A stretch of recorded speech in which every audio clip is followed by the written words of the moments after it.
coming in, and this is the inside details of the investigation in the Delhi terror blast case.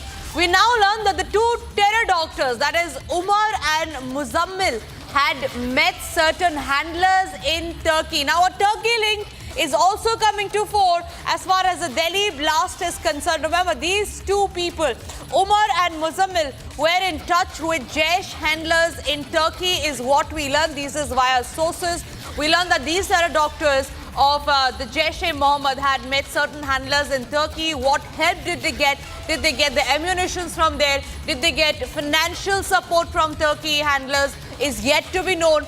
But these are the latest details that we are tracking as far as the Delhi blast is concerned. Umar and Muzammil, the two terror doctors responsible for the Faridabad terror module, responsible for the Delhi terror attack case, had been in touch with the handlers in Turkey.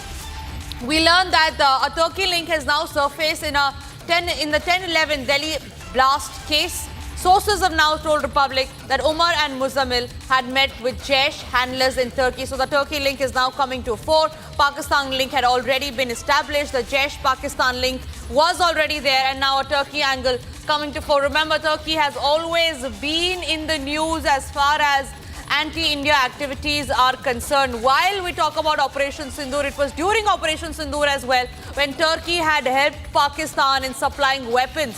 And now we learned that these terror doctors, number one is Dr. Umar Nabi and the other is Dr. Muzammil, were in touch with certain handlers in Turkey. We have Shavan joining us live from the newsroom on that note. Shavan, the Turkey link now coming to fore after Pakistan angle. Well, in fact, let's make no mistake about the fact that this was a well thought out conspiracy, and the fact that there is a direct link that is basically emerging with their handlers who were based out of Pakistan and certain meetings that took place in Turkey. In fact, from the passport that has been seized by the Jammu and Kashmir police, it turns out that they had visited Turkey. What we do not know at this point in time is the time period as to when did they actually go and meet their handlers in Turkey. But given the fact that for the last 2 years, Umar as well as Muzammil both have been amassing a large amount of explosives, and that is the reason why, remember, they had basically identified two locations in Faridabad for storing the weapons as well as the arms and ammunition.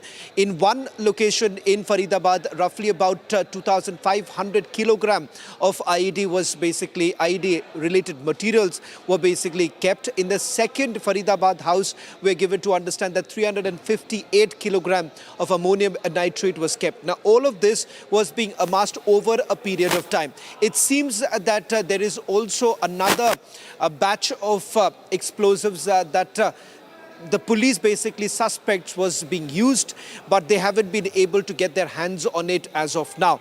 In fact, some of it seems to have also come in from the Nepal border is what we are picking up at this stage. But having said that, Tanisha, there is still no clarity as to where exactly has it really come in from. But the fact of the matter is that the Jaish link is becoming clearer with every passing minute. Republic Media Network was the first to highlight the Jaish link. Now there are more details coming in, emerging of the meetings that have taken place with the handlers who are based outside India. All right, Shravan, so can we then say that these handlers that were based in Turkey were responsible for supplying weapons and financial support to the terror doctors who were functioning from Faridabad, from Lucknow and from Jammu and Kashmir? Well, in fact, that is not clear at this point in time as to whether at all there were any supply of arms and ammunition coming in from Turkey.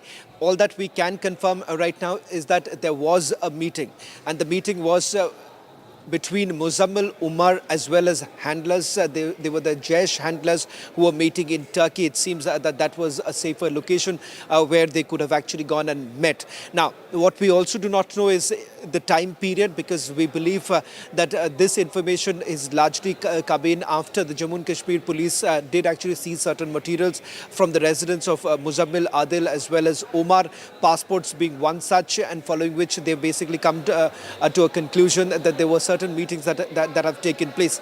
Questioning is already underway.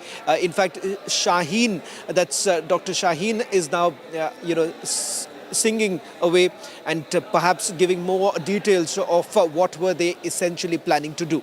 Right. Shravan, thank you very much for getting us those details. The Turkey link after Pakistan